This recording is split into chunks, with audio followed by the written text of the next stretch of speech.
Hi, my name is Sharina James. I'm a member of the African American Domestic Peace Project. Today, I have the honor of interviewing Dr. Sharon Ellis Davis. Dr. Sharon Ellis Davis is a United Church of Christ pastor and professor. Sharon identifies as a womanist practical theologian and ethicist. She currently serves Lexington Theological Seminary as their visiting assistant professor for pastoral leadership and ethics. Dr. Ellis Davis also serves as an affiliate professor in the field of pastoral care at McCormick Theological Seminary in Chicago. Dr. Sharon Ellis Davis is an international lecturer in the field of sexual and domestic violence, especially as they intersect with issues of race, class, gender identity, culture, and the criminal justice system. Dr. Sharon Ellis Davis is also a trainer with the Faith Trust Institute based in Seattle, Washington. Dr. Ellis Davis served over 31 years as a career Chicago police officer. She's a retired board certified chaplain and a member of the African American Domestic Peace Project. Here's my interview with Dr. Sharon Ellis Davis. Dr. Ellis Davis, you and I are connected through Girl Trek. We're in the Sisterhood of Girl Trek. And for those of you who don't know, you can visit girltrek.org to find out more. But in your book, you share how Girl Trek energized you and it connected you to stories of resilience and healing. Can you share why it was important for you to include the Girl Trek movement in your book? You know, the title of the book has a lot to do with why Girl Trek was so important to me, and that is the trauma, emphasizing trauma of sexual and domestic violence, navigating, a very word that you want to emphasize too, is navigating my way through, and then it's individuals, religion, policing, and the courts. And so writing this book required a great deal of energy to talk about trauma, to take accountability for past behaviors, and for learning that it's just not me. It's just not something that I did because I wanted to. It was a reaction to the traumatic events that involved not only individuals, including family, but religion played a part in it, and the criminal justice system. And those were all the systems that I have worked for most of my life. And so writing this book was traumatic, but not the kind of trauma that I went through as from a child to, you know, whenever I was acutely acting out on that. But it was Girl Trek was a empowering, inspirational, go get it, do this thing, use your voice. Many of us share the same story. Here are some of the women that, you know, including that I mentioned in the book, my hero, Harriet Tubman, because she was known as the pistol packing preacher. And I'm a pistol packing preacher. And so I immediately resonated with, you know, the walk that we did that emphasized her and her journey. And I learned from it. I learned so much that I had to go and research her again on the things that we talked about doing my walk and the spiritual place that she was in, the debate. I still remember all of that. The debate about whether she really had the spiritual reaction or whether it was something else that needs to be emphasized. And it was just a wonderful walk, a wonderful research more about her, because she was just my pistol packing preacher kind of person, Shiro, and that was enough for me. As a matter of fact, people would tell me that. And so Girl Trek gave me the motivation. I was already motivated, but it gave me that motivational support system that I needed to go out and to walk, never in the daytime, you know, when it was being offered, because it was too hot in North Carolina during that time. But so it was always you know, I had to see it the day after. But just being able to do that walk and to hear about all those wonderful women, many I knew. There were quite a bit I didn't know. And to learn their stories, and I'm writing a book about stories, mine especially, Mhm. it made me braver. It gave me the kind of I needed, because walking is my thing anyway, for clarity of mind and for self-care, and to be able to combine that with Girl Track was amazing. And I cannot even begin to tell people how it meant to me. It may not be the same for you, but for me, it was a lifesaver that I continue to this day. And I want to just really appreciate them. The two women that I can't remember their names now, but I remembered in the book. And so their names are mentioned, and how it got started, and how you guys were a blessing to me. Girl Track, if you ever hear this, you were a blessing to me, with the prayers, with the meditations, with the back and forth that you all did so very well, with the move to Africa. All of that kind of stuff was just so inspiring. You all were so funny sometimes. You would talk over each other. It's just like I was with my girlfriends, and so it was wonderful to be a part of that. You helped save my life while I was writing, because it really was a difficult job. And I will always appreciate Girl Track for that, if nothing else. Thank you.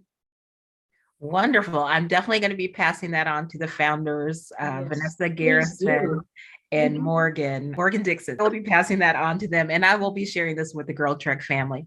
So I didn't start off by, unfortunately, announcing your book, but it is The Trauma of Sexual and Domestic Violence, Navigating My Way Through Individuals, Religion, Policing, and the Courts. And you talk exclusively and extensively about navigating all of those systems. I love that we started off with Girl Trek. And one of the threads that's throughout your book is talking about how important your friends were. And can you tell us more about what part your friends played in your journey? Yes, I talk about my friends, and they all gave me permission to use their real names, and because that's how important it was for them to be a part of this book, because they were a part of my journey in different ways. And we are 30 plus. Each person that I am friends with, it's been a 30 plus relationship. And just to be able to take this journey with them, I'm able to, they wrote pieces for me. I says, this is not something that I want to have in terms of research. I want my girlfriends to say what's on their mind. You know me, and so just give me some wisdom, write it down, and it's going in my book. And so that's what they did. They wrote, their wisdom, and you'll hear their name. If you ever get the book to read, you'll hear their names mentioned. Not only was I able to get them to do that, we've been friends for 30 years, so we can threaten each other. You better write this too, and so being able to do that, and then meet on Zoom with them, not to necessarily talk about the book, because they knew how arduous, of a task this was for me to do, even though I was ready to do it. And so, but it was to just meet as girlfriends and say, how are you doing? What's going on? And sometimes we go off on tangents, but we have all those years combined, that we know each other so well. We can't lie to each other. We cannot lie to each other, because they will call me out on it. They are people that during my journey that are responsible, one more than the other, or not all equally, for keeping me sane, for keeping me in a place where I didn't do something crazy myself in the midst of this that would have hurt me, enabled me to lose my job as a police officer. And so they kept me sane, because I was crazy and didn't even know it, for the most part, using that word lightly, and didn't even know it. And so they have been my support system. They know me, and to not include them in this journey, in the end results of what I want to talk about, would be just a travesty, and it wouldn't do my book justice. And Sharina, I also give them all personalities in the book. And I heard someone do that. Who did I hear? Someone was talking about someone that did that with their girlfriends and writing. And because they all have different religious beliefs, they have different ways of being. And so I named each one of them and what they brought to the table whether I like what they brought to the table or not, what they brought to the table was all different personalities. And it was like having our own talk show with just us. My husband, like, I closed my bedroom door and my husband was like, what y'all talking about? And I hear all the giggling and the laughing. You don't be doing that with me. Now, this is a different thing. My girlfriends, I love you, but this is a whole different thing. They came before Columbus. They came, and so you got to understand who we are together and what we've been. And let me tell you, current husband, they keep me saying with you too. Because, in my victimization, I'm ready to run at the slightest event, that makes me feel like abuse is happening again. Because I'm a runner, fight, flight and freeze. I was a runner. So if he triggered me in any kind of way when we got married, we'll be married 20 years. I'm like, okay, let me start packing, let me start going. They're like, girl, you better stop that. You got yourself a good man there. Mm-hmm. So they meant everything to me. And to not have them in my book, I couldn't have it any other way, but to have them to be there during that process. So they are my road dogs. They are my love. I love them to the moon and back. They love me. We never had to question that. Mm-hmm. Even if we disagreed, we never had to question our love for one another. We never had to think about, I'm going to leave you because you did something or didn't do something. And we helped each other to grow. And that's what's important about their relationships. I love that, because so much about domestic violence, intimate partner violence is about isolation. And it's just so wonderful that you have that support system. Absolutely. Through all of this. So you and I also know each other from the African American Domestic Peace Project. And just for others that don't know, the African American Domestic Peace Project exists to advance a coordinated, community-specific, multidisciplinary-based response to healing and prevention of gender-based violence, intimate partner violence, domestic violence, and sexual violence. So I'd like to know why you think it's important to have a group like the African American Domestic Peace Project. Well, first of all, the founder of that, Dr. Oliver Williams, who's a professor, or was, or maybe he still is, at the University of Minnesota. I met him on other occasions when we were involved in different kind of work around violence.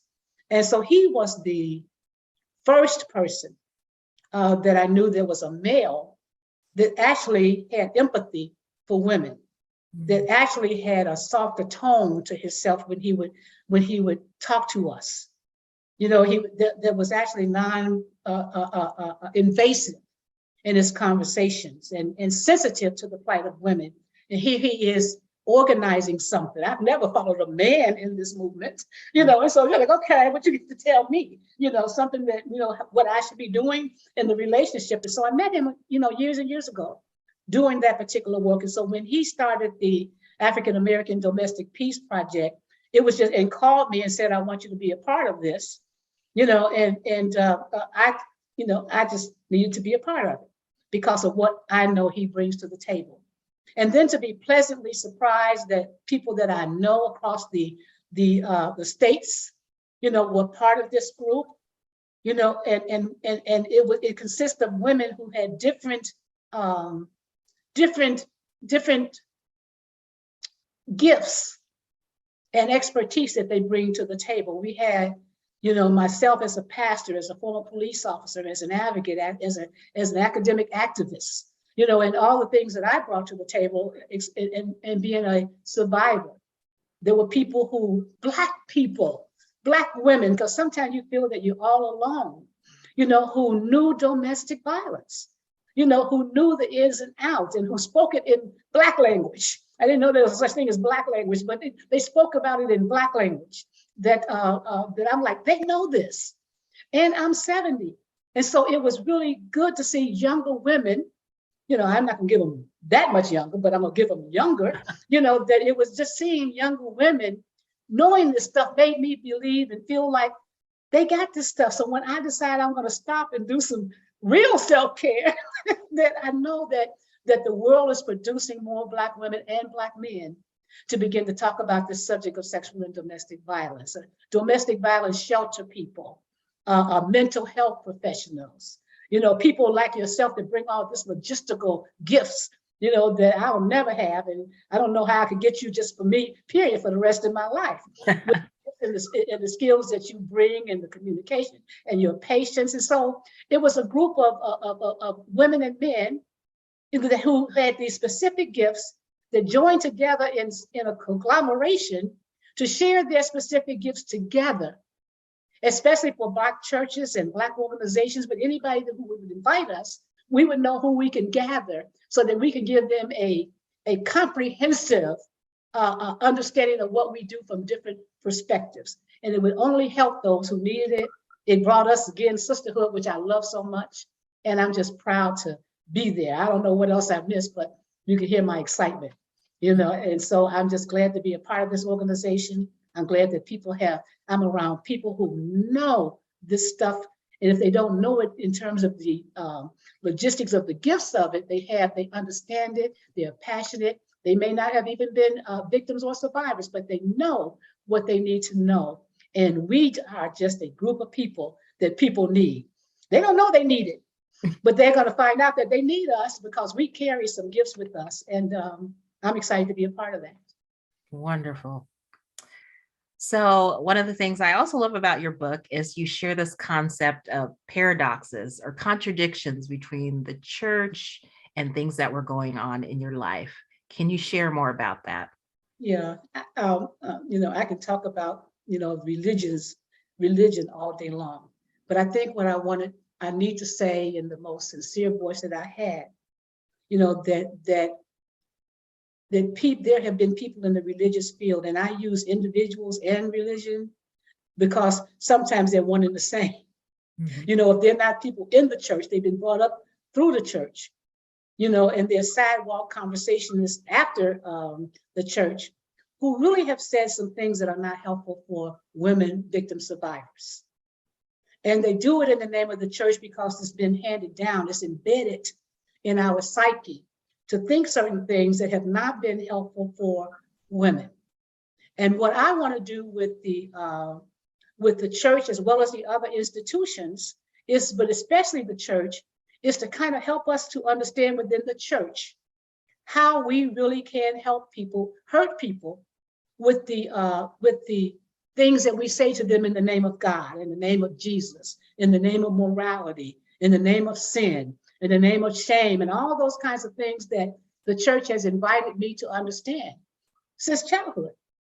And so in that way, I grew up in a church that didn't necessarily teach me anything because I was too young to be taught. But I knew that women had a place. I knew that as a young child that we had certain positions we could hold and certain that we couldn't.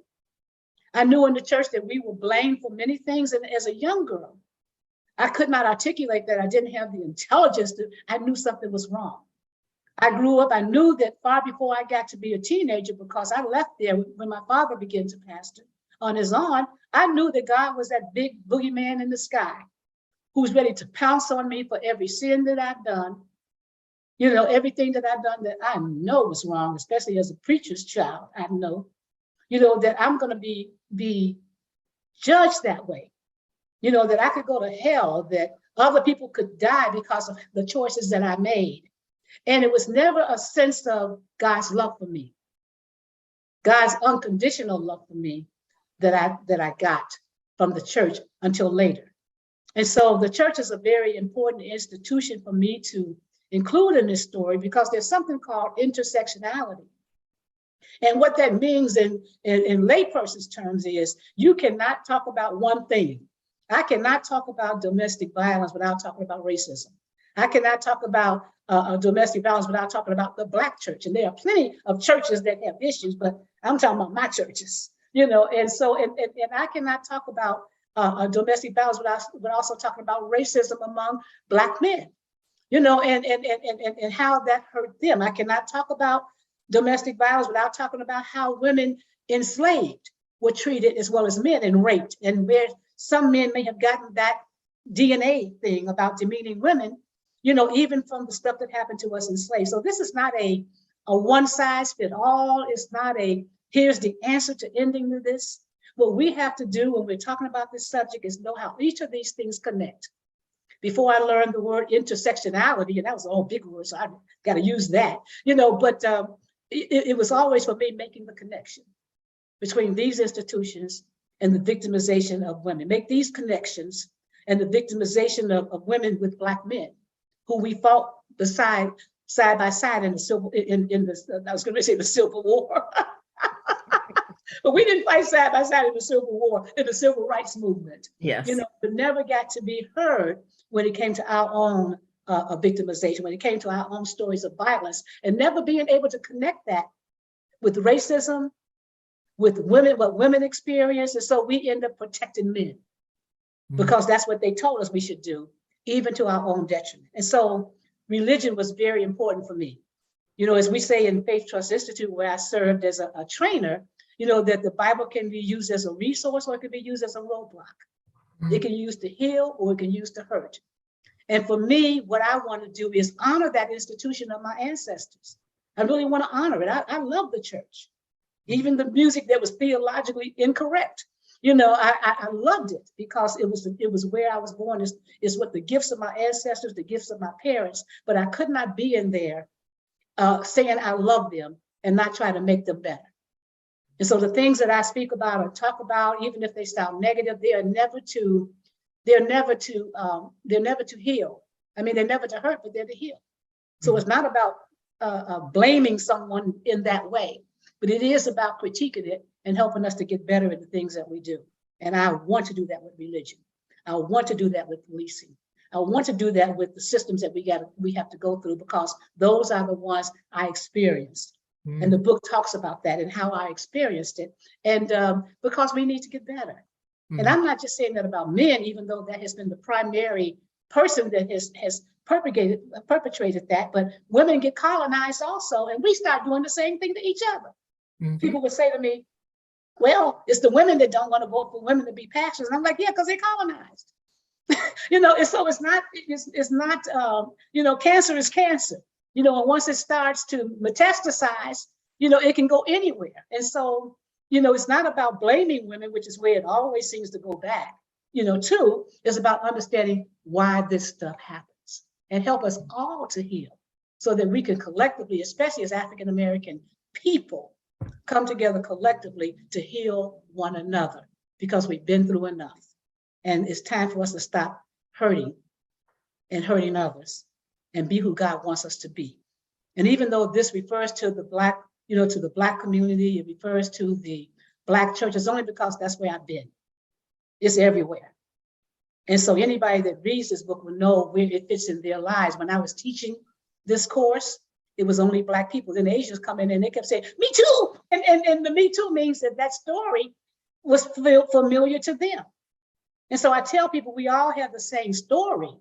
It sounds familiar, but the particularities of our story where we need to heal comes from looking at our cultural context.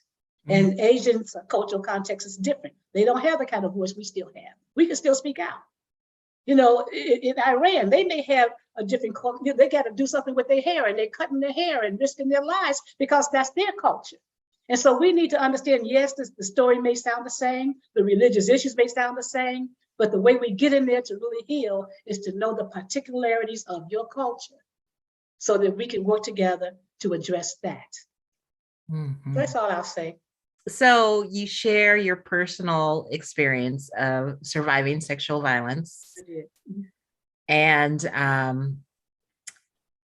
it's a powerful story. So again, I just encourage everyone to read this book. Thinking back to Dr. Oliver Williams, one of the concepts we often talk about with the African-American Domestic Peace Project is this concept of change. And can people change? Can you share anything you want to share on the concept of people changing?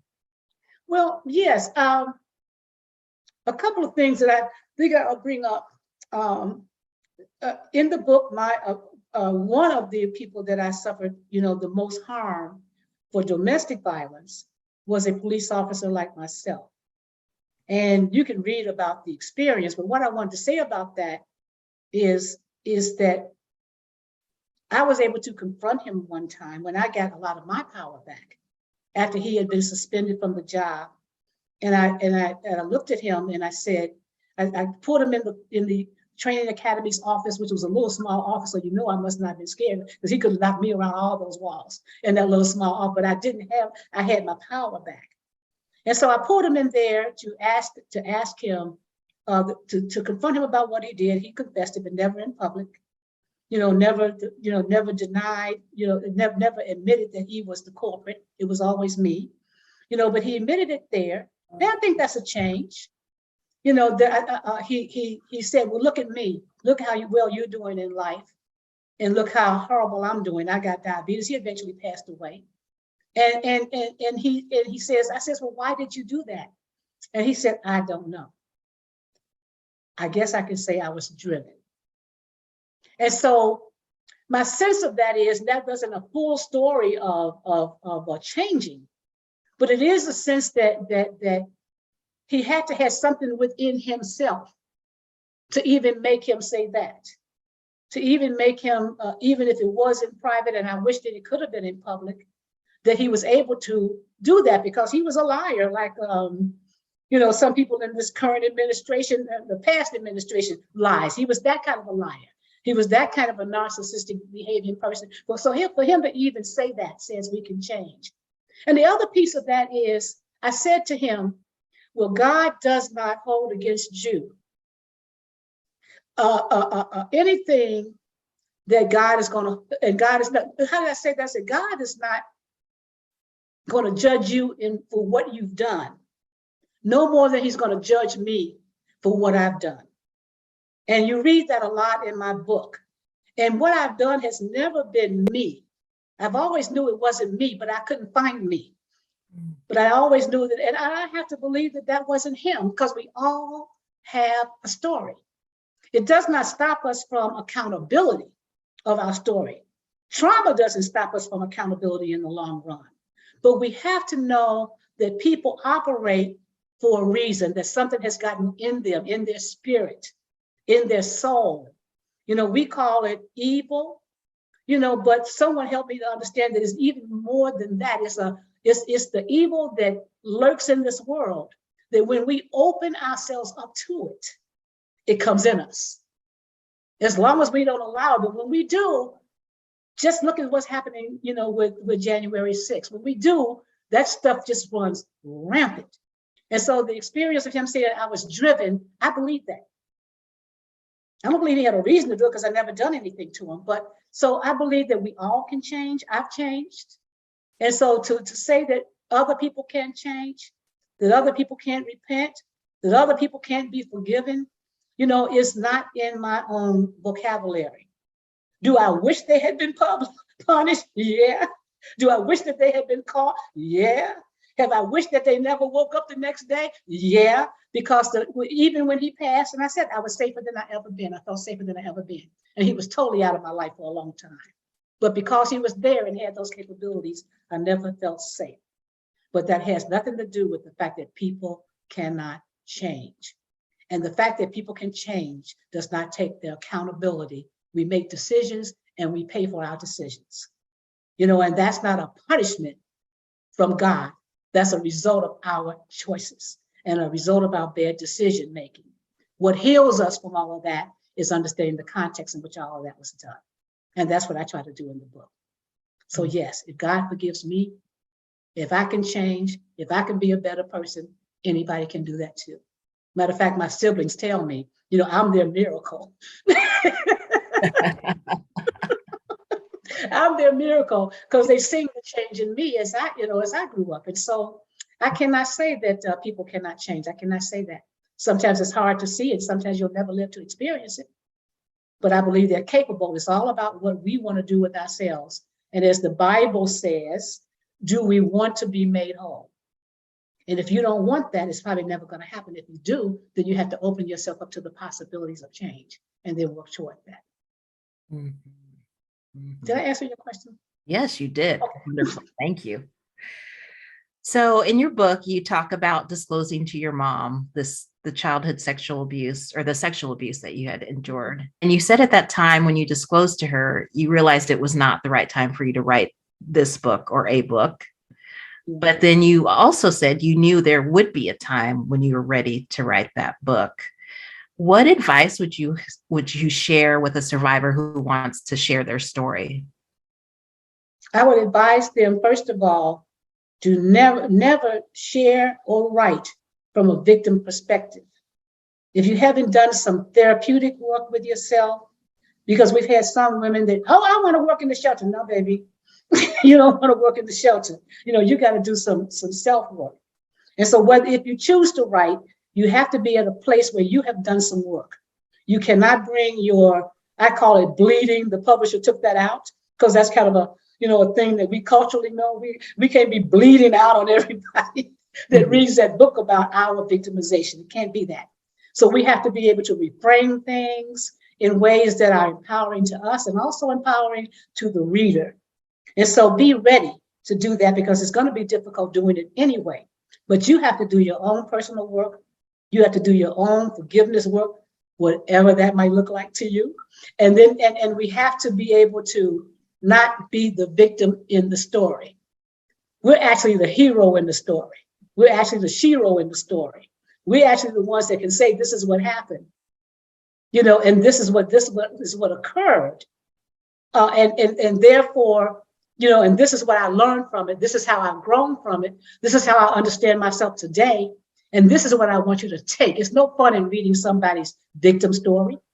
Matter of fact, as a victim, I couldn't stand myself, and I can't stand victims now, because we can put that on our shoulders like here we are. Let me tell my victim story, and it's not about victims. It's about our ability to survive, to thrive, to be more than a conqueror. And bring that hope to other people. Encourage them not to be ashamed of telling their story, because it's their story, through their lens, through their perspective, so that others can benefit from how we made it through. And we didn't make it through perfect. And you don't have to make it through perfect, but you do have to make it through. And who you are today because of that. And so we have to be in the right frame of mind. In 2009, I was still angry with my mother passed. I was still angry with people. I was still angry with abusers. I was still angry with men. It wasn't time to write. I was still processing my own trauma and how that came about. It wasn't time to write.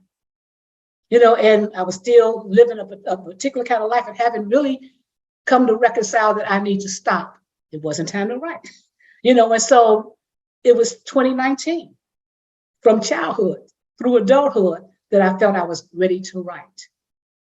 And so healing, I can define it as ready to write, because that's what healing looks like.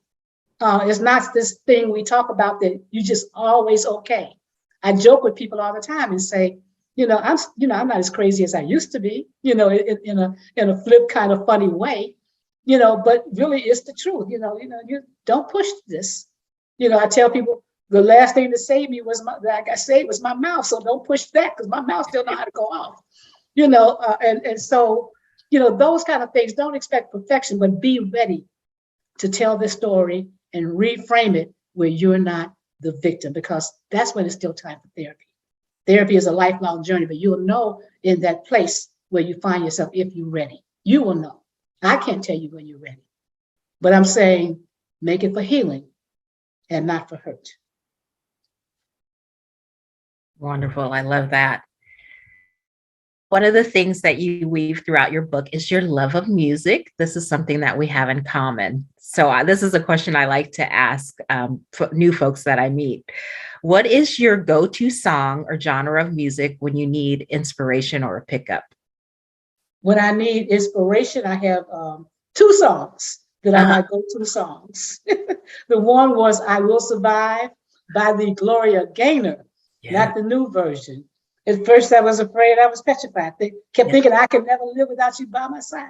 But I spent so many nights thinking how you did me wrong. And I grew strong. I learned how to get along. And, then she has voices like, now you felt like, stopping by and you expect me to be free. Well, I'm saving all my love for someone who's loving me. Go on, walk out the door.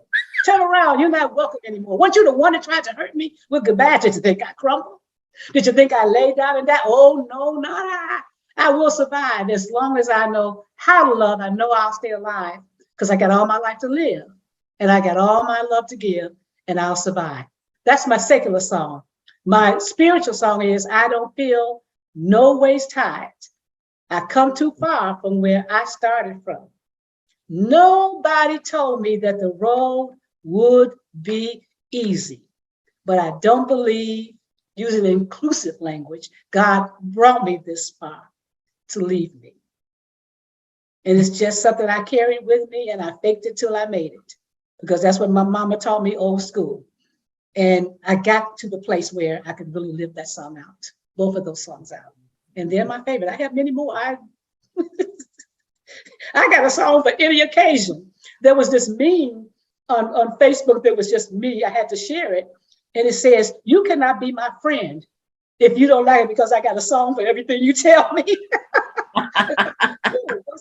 You know, I could look back at the songs of my day and I would know exactly what I was going through. If I wanted to cry, I knew my cry songs. Mm-hmm. If I wanted to be reflective, I knew my reflective songs. If I wanted to be angry, I knew my angry songs. If I wanted to continue in adulterous relationships, I knew that Mrs. Jones, we got a thing going on. You know, we met, you know, in a cafe, just me and you. We loved each other, you know, and so all that kind of stuff that's going on in your life, I've got a song for it. And I can't help it. I tell my girlfriend, one of my girlfriends who asked a lot of questions, and she read that in the book, you know, and say, maybe I asked too many questions. Let me reflect on that. I said, no, because that's who you are. Just like getting a song is who I am. You can't stop me from that. I'm going to do a song. You know, you may not talk no more, but if you keep talking to me, a song will come out about it. Because that's how much I love music. That's how much I love dance. That's how much I love rhythm, because it has been a lifesaver for me also. Mm-hmm. So I do have another question and a follow-up. So what's your favorite song to cry, scream, or yell to? Ooh, gosh. Oh, God. this cry, scream, and yell. Yeah, when you're trying to get something so out. many cry songs, but it always has to do with loneliness. There was one that said, Children of the Night. And I told my son, my husband's son, you know, that I want to do a musical with that. You know, late at night, you know, when all the world is fast asleep, I walk the shadows. Late at night, I feel the need for someone who, like me, needs understanding. So I go into the darkness of the night all alone, looking for someone to bring me comfort. You know, and so that's a cry song. You know, and so there are many out there. Let her cry because she's a lady. Let her dream because she's a child. You know, and so those things where I know them when I hear them. And then you breakup songs. You know, Al Green, I'm so tired of being alone, so tired of, you know, it don't matter. There's a plethora of them. You know, the angry songs are usually the songs that are sung by men. I joke about it in domestic violence. You know, I say, you know, he's what is his name? Teddy Pendergrass. I think he's the one that may turn off the lights. Mm-hmm. And I joke with my husband because he gets to the point in the song where he says, turn them off. He said, turn off the lights, you know, light a candle. And it looked like to me, she wasn't going fast enough with that. He said, turn them off. So I read that as angry. I knew it was part of the song, part of the melody. You know, things that I'm looking for in love would make me angry. Why? Because what he needs is someone to fix his breakfast and bring it to his bed, you know. And it reminded me of church and a society that they think that women are just to serve them. I was talking with a colleague about a scripture that talked about the woman with the alabaster jar, and Jesus said, you know, that leave her alone because she's doing the best part. You know, and the preachers, they said, what, you know, what's she doing? Rubbing all over him so he happy? You know, so that now the whole story of the Bible has to be named after her. You know, and they did a whole switch with that in there that she's doing the best part. It seems like serving men tend to be the best part, you know, of who we are. A good woman, bad woman, you know, a good woman, you know, as I tell people, are the ones that come to church and they marry them. The bad woman is who they cheat on their wives with because they really get what they want, you know. And so this whole dichotomy we make in life, in our music, in our preaching, in our conversations, are all for women to be in a certain place. prostitutes and all of that we are, and Mary Magdalene and all of that kind of stuff, if we're not who they want us to be, there's something wrong with us. And music can do the same thing. And so I use it in my domestic violence class. And I said, that's even with You're Gonna Love Me, what's that song? I said, that's a domestic violence song. I'm staying, and you gonna love me. I'm like, oh, Jesus. That's what men have said to me. And so wonderful song. I love it. I'll play it all the time, but I always think of domestic violence when she gets to that. I'm not coming home and finding you not here. I'm like, ooh. And so those kind of songs bring up the stuff. And so the anger and the hurt and all that comes with that kind of song that has these expectations of women. Mm-hmm. Thank you for sharing that. So this is one of my favorite quotes from your book. Of all of the gifts that God could have offered me, I received joy. I was determined that I would never hand over my joy to anyone. Tell us more about the joy that you found and how it contributed to your healing. Well, what I found, and I mentioned that in the book, how I thought I was going to die without having joy. With all the craziness my life was doing, it was never about joy. It was never about love. It was never about peace and harmony. It was all about me trying to find something within me that brought me some kind of satisfaction in my retribution that I was doing because I was angry. And so the more I did wrong, the more I lost my joy. And then I started having physical pain in my back, where I had to get up out the bed to turn over. That's how much pain I was in. And I still suffer from some of that now to remind me, when that thing is happening. And so I'm like, Lord, I'm in pain. I don't have any joy. But if I can't have that, if I can't have release from that when I wake up, and I am not one of them holier than thou people, but I said, this needs to be gone in the morning. If it's not gone in the morning, just let me die. And I'm not suicidal. I don't want to die. I want to live here forever. And so, but I was at that point where I'm going to die and I'm not going to feel good. I'm not going to have the joy in my life. And so when I woke up that next morning, I was released from my pain. I could move. And I felt the kind of a joy that I had never had before. And that happened when I was still doing wrong. This didn't happen when I was, right. In my whole spirit, I'm still healing, I'm still growing, I'm still doing all that, but I had my joy. So if I died that day, that I know that I found what I thought I was going to die and not never had.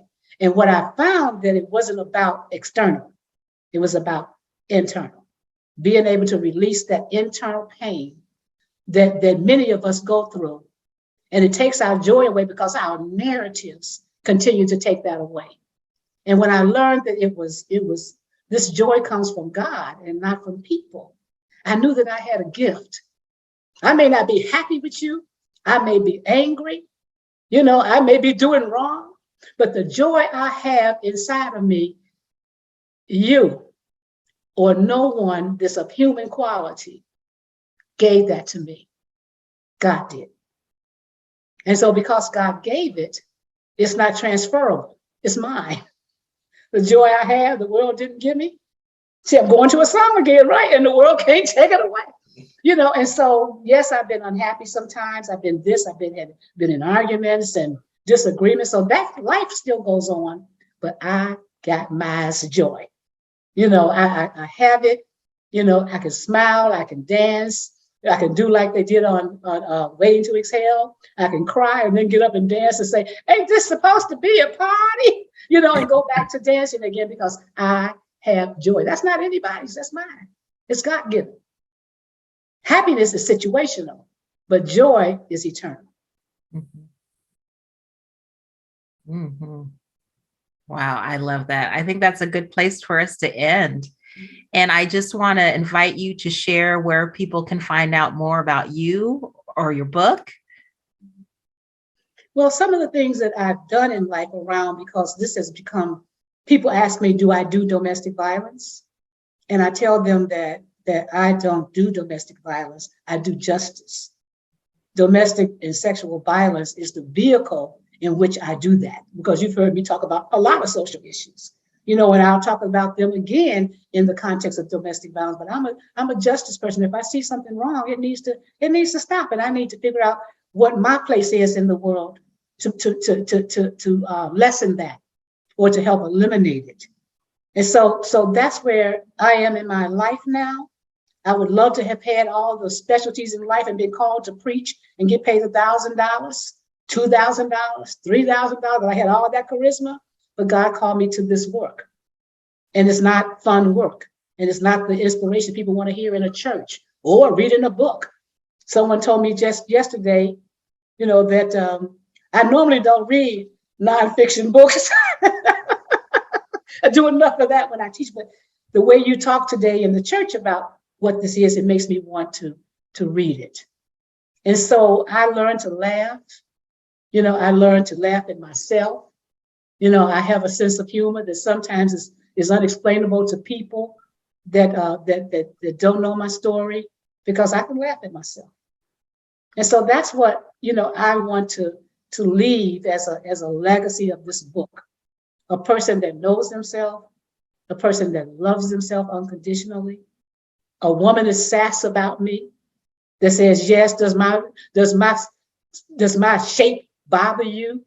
I'm a phenomenal woman. Does my talk back bother you? Well, too bad, because I'm phenomenal. I'm a phenomenal woman. That's me. And so that's kind of what I want to leave with people, that healing is possible. It may not be what you thought it would be when it happened, but you'll know that it happened. And in the meantime, find that place of joy, find that place of peace, and set your boundaries, and don't let anyone cross them. Wonderful. I've really enjoyed this time with you. And again, Dr. Sharon Ellis Davis's book is The Trauma of Sexual and Domestic Violence: Navigating My Way Through Individuals, Religion, Policing, and the Courts. And thank you again for joining me. Thank you for having me. This has been fun. Good. Talking to you today, and life goes on, and and that's what we should do. Have fun. Our stories are our stories. Yes. You can't make it up. You can't wear the mask, but it's fun to be able to talk about it, because where I know God has brought me from, and what God has taken me to. And so therefore we can laugh, we can be happy, we can be all of those things as we're trying to survive, as we're trying to heal, and as we're trying to be made whole. Yes. So thank you. Thank you so much. And again, it's wonderful to have you as a colleague in the African American Domestic Peace Project, and even more as a part of the Sisterhood of Girl Trek. Thanks again. Yes. Thank you. Take care. You too. Thank you.